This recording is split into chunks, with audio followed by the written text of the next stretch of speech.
Today we're recapping Wicked, directed by John M. Chu. In the magical land of Oz, Glinda the Good, played by Ariana Grande, now a beloved public figure, floats down to Munchkin Land in a giant bubble. She joins the jubilant citizens as they rejoice at the news. The Wicked Witch of the West is dead, allegedly at the hands of a mysterious female child from another world. In the midst of the celebrations, a curious child asks Glinda, "Is it true you were once friends?" And more pointedly, why does wickedness happen? The question gives Glinda pause. As the festive mood dims slightly, she begins to reflect aloud, not to justify but to understand what led to the witch's fall from grace. The tale begins many years earlier, with the birth of Elphaba, an unwanted child born of an affair between Melina Throp, the wife of Governor Throp of Munchkin Land, and a mysterious traveling salesman who seduced her with a green elixir. From birth, Elphaba is marked as other. She has bright green skin and shows early signs of uncontrolled telekinetic powers. Her father blames her for her mother's declining health and shows her no affection, favoring instead her younger sister, Nessa Rose, played by Marissa Bode, who is born beautiful but disabled and reliant on a wheelchair.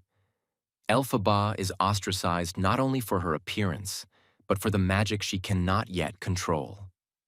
Years later, Elphaba, played by Cynthia Erivo, and Nessa Rose arrive at Shiz University, an elite institution for the magically gifted. Elphaba is there only to escort Nessa Rose, whom their father, now ailing, has entrusted to Madame Morrible, played by Michelle Yeoh, Shiz's formidable and politically connected Dean of Sorcery Studies. Dear old Shiz.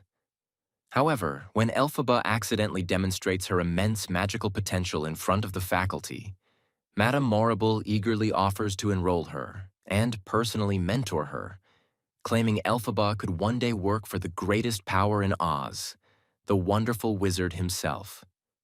Elphaba, who longs to be accepted and to fight injustice, accepts enthusiastically, clinging to the hope of changing the world for the better.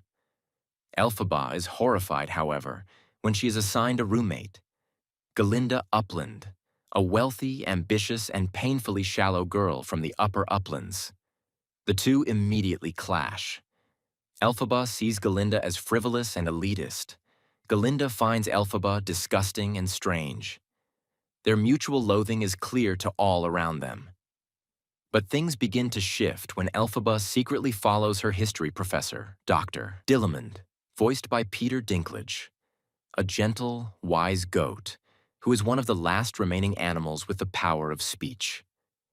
At an off-campus meeting, Dillamond confides in her that animals across Oz are being systematically silenced and de-intellectualized. Elphaba, disturbed and deeply empathetic, promises to speak with the wizard, convinced that he would never allow such cruelty. Soon after, Shiz is shaken by the arrival of the effortlessly charismatic and rebellious Fiyero Tigalar, played by Jonathan Bailey, a handsome prince from the Vinkus with a devil-may-care attitude. Fiyero throws a carefree dance party at the Ozdust Ballroom, encouraging his fellow students to abandon their books and dance through life. Galinda, desperate to catch Fiyero's eye, manipulates Bok, a kind but awkward munchkin who adores her, into asking Nessa Rose to the party so she can attend with Fiyero unbothered. Bok agrees, hoping to win Galinda's favor. Moved by Galinda's kindness toward her sister, Elphaba makes a deal with Morrible. If Galinda is accepted into her sorcery seminars, Elphaba will cooperate fully. Morrible agrees. That night at the Ozdust, Galinda gives Elphaba a pointed hat, intended as a joke. Elphaba shows up wearing it, only to be mocked by the other students. However, when Galinda sees her standing alone, she feels a pang of guilt. In a rare moment of genuine kindness, Galinda dances with Elphaba in front of the entire ballroom, shifting the social dynamic. The girls, for the first time, connect sincerely. Later, in their dorm room, Galinda offers Elphaba a makeover and friendship, singing of her intent to make Elphaba popular, even if she can't make her normal. But joy is short-lived. Dr. Dillamond is removed from the university, silenced by government forces. His replacement, Professor Nicodic, demonstrates the latest anti-animal technology, a cage used to subdue a terrified lion cub. Elphaba, overwhelmed with rage, unleashes her magic and covers the room in poppy dust, sedating the students and faculty. Only she and Fiyero remain awake. The two rescue the cub and set it free in the woods. Though they share a moment of mutual admiration and understanding, Elphaba is painfully aware that Fiyero is still infatuated with Glinda. Alone later, she sings of her growing love for him and the hopelessness of it. Then, a summons arrives. The Wizard of Oz himself has requested to meet Elphaba, having heard of her power through Morrible. Elphaba is thrilled. This is her chance to fight injustice from the top. Glinda, increasingly conflicted about her own role in this power structure, joins her. In the Emerald City, they marvel at its wonders before meeting the wizard, who turns out not to be a mighty sorcerer but a charming fraud, a regular man who hides behind theatrics. He and Morrible pressure Elphaba to demonstrate her powers by casting a spell from an ancient tome, the Grimoire. Elphaba obliges, not knowing the spell will cause the wizard's monkeys to painfully sprout wings. When she realizes they intend to use these winged monkeys as flying spies to crush dissent, Elphaba is shattered. Her dreams are crushed. The wizard is not a savior, but a symbol of oppression. Disillusioned and furious, Elphaba steals the Grimoire and flees the palace. Glinda chases after her, begging her to reconsider. Elphaba, betrayed and heartbroken, refuses to align herself with such corruption. She urges Glinda to return and do what she must to survive, while she herself will embrace rebellion. Despite Glinda's loyalty, she cannot follow Elphaba into open resistance. The two part ways, Elphaba's heartbreak now compounded by the loss of her only friend.